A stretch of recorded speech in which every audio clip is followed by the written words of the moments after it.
Bu kanun, İstanbul Sözleşmesi hiçbir vicdana, bir kanuna sıkılmaz.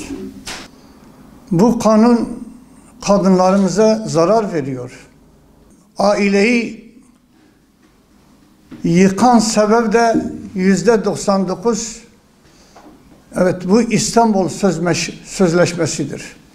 2011'den bu yana 3 milyon erkek evden uzaklaştırılmış. 3000 kadın, 3000 cinayet var. Sadece Adalet Bakanlığı'nın açıkladığına göre 553.200 uzaklaştırma var. Dolayısıyla burada önemli olan bu 6284. Yasanın kadınlara zarar mı getirmiş yoksa yarar mı getirmiş, bu önemlidir. Bu İstanbul Sözleşmesi'ne dayanılarak 2012 yılında yürürlüğe giren 6284 sayılı aileyi koruma ve kadına yönelik şiddetin önlenmesine dair kanunun kadına yönelik hiçbir zaman şiddeti azaltmadığını görüyoruz. Bugün 10 Şubat İstanbul Sözleşmesi'nin Bakanlar Kurulu'nun imzasına sunulduğu gün, o kadar sıkıntılı bir sözleşme ki bir insanın ne kadar sevabı olursa olsun bu sözleşmeyi kabul etmek, göğsüne basmak ve desteklemek Allah'ın azabına düşer olmasına yeter de artar diye düşünüyoruz. Şimdi bu AK Parti Genel Başkan Vekili Numan Kurtulmuş bir ara demişti ki İstanbul Sözleşmesi geldiği gibi gidecek.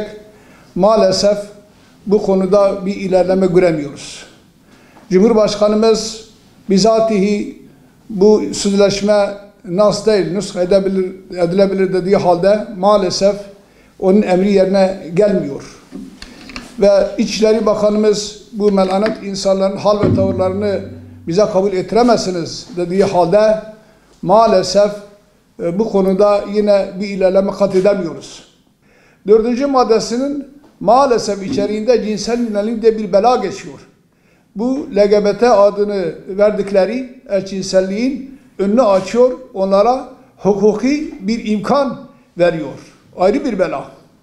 Yine bu sözleşmenin 12. maddesinin 5. bendi, kadına yönelik şiddetle ilgili örf, adet, gelenek, sözde namus ve dinden gelen hiçbir kavramı kabul etmiyor. Bu yönüyle de yine İslamiyet'e meydan okuma var. Yine 48. maddesinde normalde kadın erkek arasında bir sorun oluştuğu zaman Yüce Allah hakem olayını emredip onların barışmasını tavsiye ederken bu madde bunu yasaklıyor. Maalesef KADEV adını verdiğimiz veya başka bir adıyla SEDEV adını verdiğimiz Birleşmiş Milletler'in sözleşmesinde de eşcinsellik belası geçiyor, toplumsal cinsiyet eşitliği geçiyor ve maalesef bu konuda da İstanbul Sözleşmesi ile bunun önü daha da açılmış vaziyette. Şimdi bakıyoruz, Rus lideri Putin bunu reddetti. Macaristan Meclisi bunu reddetti.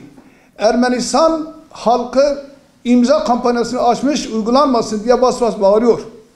Dolayısıyla hal böyle olunca bizim liderimiz dünya lideriyken, Cumhurbaşkanımız dünyaya karşı sesini yükseltmişken nasıl oluyor da bu konuda emri yerine gelmiyor ve bu sözleşmenin kalkması için bir çalışma çaba göremiyoruz. 600 vekille meclisimiz açıkken, işliyorken neden bu konuda sesleri çıkmıyor? 83 milyon nüfusuyla insanımız diri ayaktayken neden bu sözleşmeye karşı sessiz kalıyoruz? Allah rızası için bu konuda Türkiye Aile Meclisi ve paydaşları olarak sesimizi yükseltiyoruz. Bu konuda ilgililerin harekete geçmesini istiyoruz ve inşallah bir an önce bu musibetten kurtulacağız diye dua ediyoruz efendim.